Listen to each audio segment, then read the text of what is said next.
یہ بات بڑی سمپل ہے کہ اس فورس کی ممبرشپ بھی ہوگی، سٹرکچر بھی بنایا جائے گا، ان سے عہد بھی لیا جائے گا۔ سی ایم سہیل آفریدی صاحب کو اسٹریٹ موومنٹ کی ذمہ داری عمران خان صاحب نے ہی دی تھی اور بڑے اچھی طریقے سے وہ اس کو نبھا بھی رہے ہیں۔ سندھ، پنجاب، خیبر پختونخوا تمام جگہوں پہ جو ہوا وہ آپ کے سامنے ہے۔ اسٹریٹ موومنٹ کے تناظر میں ہی یہ فورس بنائی جا رہی ہے اور اس کو تو لیڈ یہ سہیل فورس آفریدی کیا صاحب پھر کریں گے۔ سڑکوں پہ اتنا روڈ بلاک کرنا یا اسلام آباد کی طرف مارچ کرنا، اس کا بنیادی مقصد یہ ہوگا؟ اس کو سم اپ کر دیتے ہیں جی کچھ ہی جملوں میں، وہ یہ ہوں گی کہ جو بھی عمران خان صاحب کی رہائی کے متعلق جو بھی جلسہ ہوگا یا مذمت ہوگی یا جو بھی چیز پارٹی کرے گی اس کے صف اول میں شامل ہوگی۔ اچھا ٹھیک ہے، ہو گیا۔ اچھا، فورس بنانے کے اعلان کے ساتھ سہیل آفریدی صاحب نے یہ کہا کہ پہلے جو ہے وہ تیاری کریں گے پھر لڑائی کریں گے، تو پہلے جتنے بھی آپ کے رہے ہیں معاملات وہ بغیر تیاری کے رہے ہیں، جو آپ پر بار بار یہ ہو رہا ہے پاکستان تحریک انصاف ٹوٹ پھوٹ کا شکار ہے، الگ الگ جو ہیں وہ سوچ چل رہی ہے، تو وہ بھی کہیں نہ کہیں پھر اس فورس کی وجہ سے بنائی جا رہی ہے کہ ایک فورس ہو اور اسی کے تحت کام کریں؟ یہ بات بڑی سمپل ہے کہ یہ جو جنگ ہے یہ بہت بڑی جنگ ہے، اس نظام کے خلاف ہے، اس نظام کو تبدیل کرنے کی ہی یہ کوشش ہے۔ یہ جو سٹرگل ہو رہی ہے سیویل سپریمیسی کی، چاہے وہ پارلیمان کے اندر ہے، چاہے پارلیمان کے باہر ہے، چاہے اسلام آباد کی سڑکوں پہ ہے یا لاہور کی سڑکوں پہ ہے، تو یہ جو جنگ ہے یہ بہت بڑی جنگ ہے۔ یہ بہت اس پہ اس طرح نہیں ہو سکتا کہ آپ آئیں اور دیکھا اور فتح کر لیا، اس طرح نہیں ہو سکتا، بار بار کوشش کرنی پڑے گی۔ ہم دیکھیں علی امین گنڈپور صاحب جب سی ایم تھے تو وہ کئی دفعہ ٹرائی کر چکے ہیں۔ سی ایم سہیل آفریدی صاحب کے آنے کے بعد آفیشلی ابھی تک کوئی مارچ کال نہیں کی گئی، کوئی احتجاج یا دھرنا کال نہیں کیا گیا آفیشلی، لیکن ہمیں لگ رہا ہے کہ ہمارے پاس راستہ یہی بچا ہے، کیونکہ کورٹس میں ہماری سنوائی نہیں ہو رہی، مقتدرہ میں یا باقی جو ہائی کورٹ ہو، سپریم کورٹ ہو، وہاں بھی سنوائی نہیں ہے۔ حکومت سے بات کرنے کو، ملاقات کے حوالے سے بات ہو تو وہ بھی بے اختیار ہے، تو ایک ہی راستہ بچتا ہے وہ۔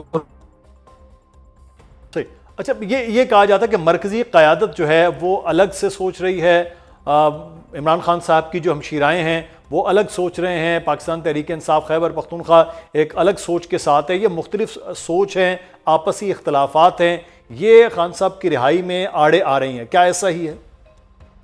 نہیں، دیکھیں جہاں تک بہنوں کی بات ہے تو بہنوں کو صحت کے حوالے سے بڑے کنسرن ہے، اور جو صحت کا معاملہ عمران خان صاحب کا ہے وہ سیاسی نہیں ہے، اس میں فیملی انٹرویو کرے گی اور جو فیملی چاہتی ہے، جو مطالبہ وہ رکھے گی، تحریک انصاف اس کے ساتھ کمپلیٹلی کڑی ہوگی، اور ان کا مطالبہ بھی بڑا جائز ہے کہ شفا انٹرنیشنل ہاسپٹل عمران خان صاحب کو شفٹ کیا جائے، وہاں پہ ان کے ذاتی ڈاکٹر ان کے ہمراہ ہو، ان کی فیملی ان کی ہمراہ اور ان کی زیر نگرانی تمام پروسیجر ہو۔ آپ کو یاد ہوگا جب نواز شریف کی باری تھی ہماری حکومت میں، تو نواز شریف کو کورٹس ہم سے اس کی صحت، اس کی زندگی کی گارنٹی مانگ رہی تھی، ہمیں سپریم کورٹ کے فیصلے بھی اعتراض ہے کہ ایک سائڈ پہ آپ 24 گھنٹے نہیں دے رہے تھے، دوسری سائڈ پہ آپ 96 گھنٹوں کی بات کر رہے ہیں، اس کے باوجود ہم نے نواز شریف کو پاکستان کے اندر ہی ایک ہاسپٹل شفٹ کیا، اس سے اگلا کمرہ مریم نواز کو ہم نے دیا، ان کے ساتھ تھی وہ، اس کے ساتھ ساتھ ان کے جو ذاتی ڈاکٹر عدنان ان کے ساتھ تھے، ہم نے تو کبھی بھی اس پہ اعتراض نہیں کیا۔ پھر جب پلیٹلیٹس کا بہانہ بنایا گیا، جھوٹا تھا یا سچا تھا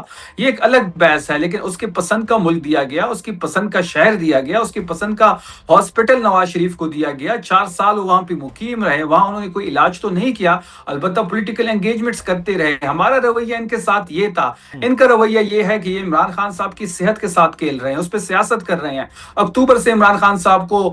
جو ایشو ہے آنکھ کا، اس کا مسئلہ تھا، اکتوبر سے وہ کہہ رہے تھے، اکتوبر سے جنوری مطلب 4 مہینے بعد ان کو پمز لایا گیا، پھر پمز میں بھی جس سے علاج کیا وہ ریٹینا اسپیشلسٹ ہی نہیں تھے، کیونکہ ان کا مسئلہ ریٹینا اسپیشلسٹ کا تھا۔ تو یہ ساری چیزیں ساری قوم دیکھ رہی ہے، اور جو طریقہ عمران خان صاحب کے ساتھ اختیار کیا جا رہا ہے وہ انسانی حقوق کی بھی خلاف ورزی ہے۔ عمران خان صاحب کی جو بنیادی حقوق ہے اس کے لیے ہم لڑتے رہیں گے۔ رمضان میں آپ کیا کریں گے؟ عید کے بعد جو ہے وہ فورس کی بات ہو رہی ہے، تو رمضان میں اب خان صاحب کو ان کے اپنے ہی حوالے کر کے چھوڑ دیا جائے گا ان کے حال پر؟ نہیں، رمضان میں ہم بھرپور کوشش کریں گے کہ ان کی ملاقات ہو ان کی بہنوں کے ساتھ،